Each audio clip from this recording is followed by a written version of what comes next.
Hello everyone and welcome to the fourth event of the Trio Marble Championship Games. It's the Biathlon. We've seen events that combine two different sets of skills. Relay is teamwork and speed, funnel endurance is endurance, of course, and precision. But Biathlon's the first time we've really seen a combination of precision and speed. Teams will be sending all three of their marbles, the third of which will be doing a precision-based shooting event, where the goal, of course, is to get as close to the middle as possible. The Twilight Tailors are currently leading the standings over the host Polar Panthers and the Sparkling Stars. It is new teams taking over with all three that qualified in the top five. Freezeburns, Sparkling Stars, and of course the Twilight Tailors, who are our leaders, all up there, hoping to win the competition. Here is the example run, and as you see, it's a lot of precision even in the racing section. It's a very slow, methodic race. And that was a good shot there.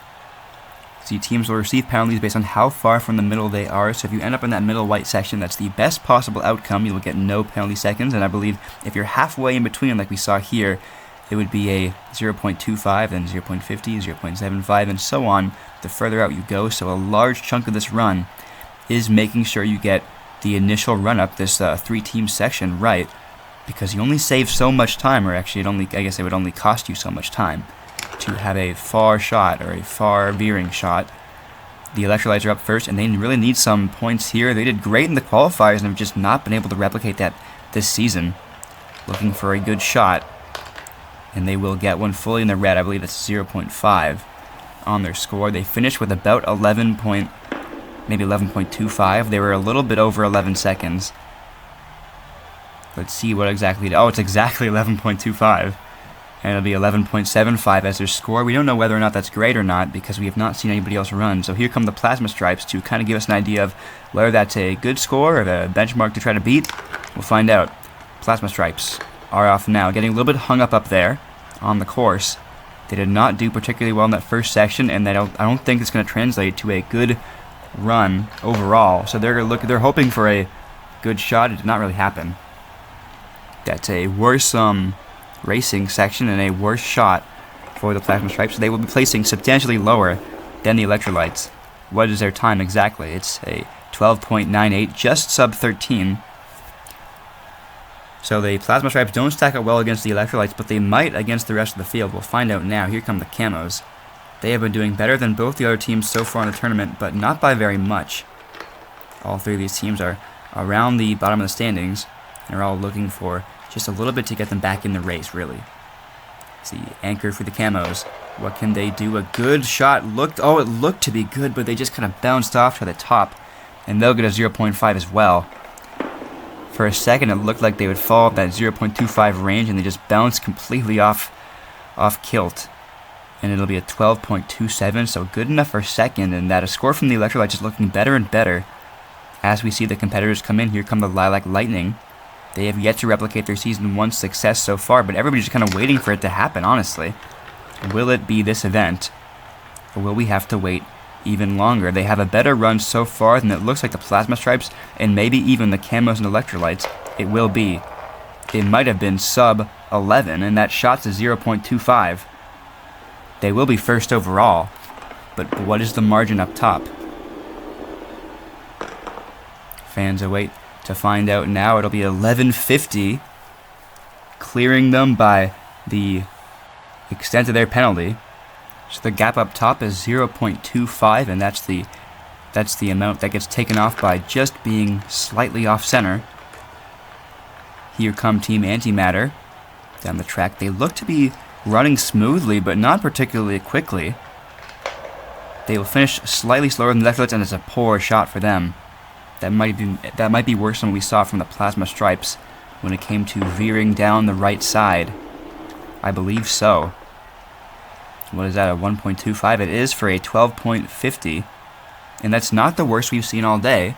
Plasma stripes still worse because they ran very slowly and had some technical troubles up on the course because they were not running particularly smoothly. Here comes the Magmatics down the course now. They had a good first sector. Can that continue for the second marble? It looks like it will. Again, all we really have is the eye test until we see them cross the line. Oh, that ended up a slow last section. It's going to be a 0.25, the penalty. But what will the overall result be, and how will it stack up? Is it better than the electrolytes? is the main thing we're looking at now. It ties them, but because the penalty is less, I believe they have the advantage overall and are currently sitting in second while the Electrolytes are in third. Hummingbirds now are off. They got third in Season 1, have yet to return to that form, but we have seen flashes. Is this the event where they get back on track, similar to how Lilac Lightning seem to be doing the same? Oh, another one where it looked like a good shot and then it just slightly veered off. We saw that earlier. I forget who it was. It might have been the Camos. I believe so, now that I think about it. But that looked like a 0.25, comes up to a 0.75, and that score comes up to an 11.81.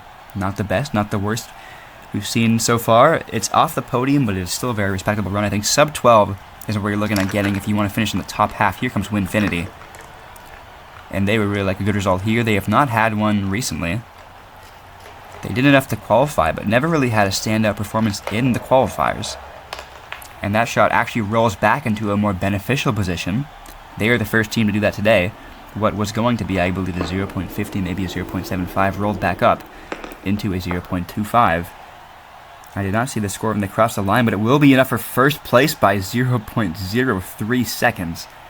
We are dealing with numbers in the hundredths separating these top marbles. The Winfinity are up top over Lilac Lightning. Magmatics and Electrolytes actually tied for third, so it doesn't exactly matter the penalty versus speed on the course, which I thought was being used to decipher them. They're actually put in as a tie and currently share the bronze. The Scientists are off now.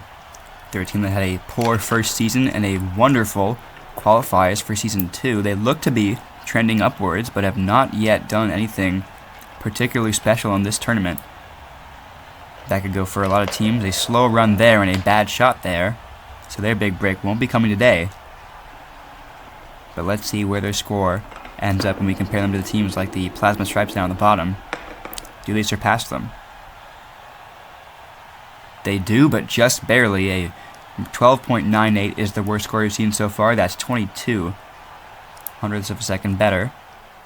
Here come the Freezeburns. They are 5th overall currently, and the worst of the 3 new teams somehow. All of them are up in the top 5.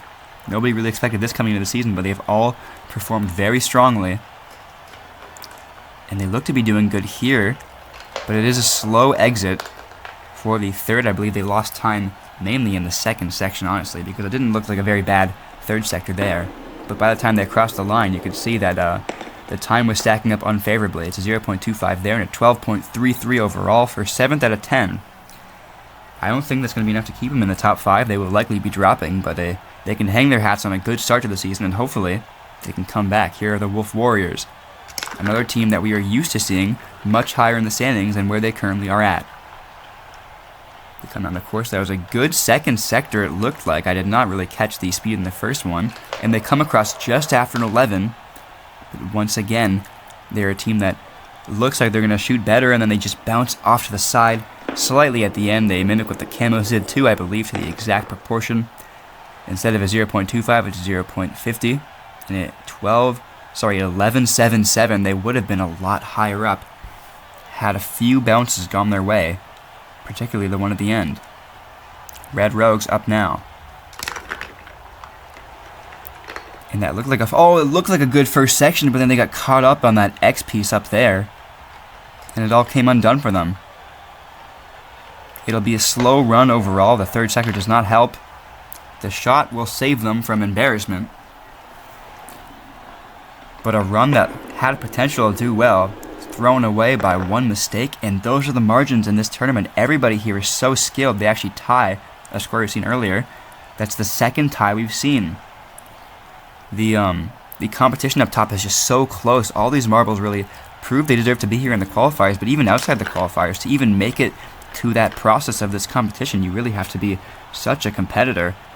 And so getting 16th of these 16 teams is no embarrassment. It means you're in the top 16 of the Trio Marble Championship teams. Ferocious Flames just went there and had a alright run, but it didn't stack up well against some of the things you've seen earlier. It was definitely not sub-11, and that's what I would consider a great run to be. That is 11th of 13 at 12.53 is all they could muster up there for the Ferocious Flames. Twilight Tailors, our championship leaders, are up now. And they've really shocked everyone, I'd say, most of all the new teams, because the Freezeburns haven't had a chance up top yet of the standings. I believe they were top 3 previously. They're now sitting in 5th. But the Sparkling Stars showed off what they could do in the qualifiers where they podium. Twilight Tailors never really had that moment, and to have that moment last event and vault to the top of the standings and now get a perfect score here, the first team all day to do so. The Twilight Tailors are just proving a lot of skeptics wrong with their run, proving that they are here to compete and compete on a higher level even than the teams we saw last season. And that might be enough for first here, because we've never seen a team do this, and they had a good run. It will be enough. A 11.42 was their run, no penalty on top of that, and they take the top of the standings by 0.05 seconds. Here come the Polar Panthers. They are in second, and if they want to move up to first, they're going to have to usurp the Twilight Tailors here. An alright first run. Will it hold on? I don't think they're going to run fast enough. Even if they scored no penalty, they would not be fast enough to dethrone the Twilight Tailors, and they will score a penalty on top of all that. So that gap up top is going to be higher than it was heading into this event. The question is, by how much? There's still one team left to run. Could they upset the Twilight Tailors, who are currently the championship leaders? Or will it be over? The Sparkling Stars are the last line of defense for the rest of the league. They quite literally cannot afford a mistake. It must be a perfect run if they're going to take away the gold. And there was a mistake in the first sector. Taking their time now because they know a gold is not within reach. They probably shouldn't have taken that much time because other medals were still very much achievable, but it's a very poor score for the Sparkling Stars. Is it last? Or is it just mildly poor? Is it coming in that 12th to 13th range, or are we looking at 15th to 16th? They will be 12.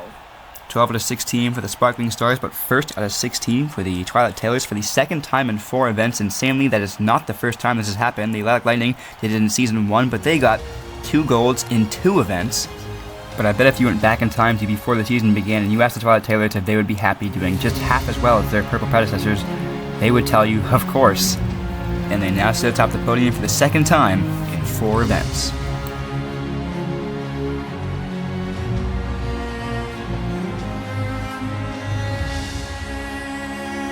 Four events, 3 medals, 2 golds, and 1 bronze. Puts the Twilight Tailors atop the standings with 66 points compared to the Sparkling Stars 43, Freezeburns 42.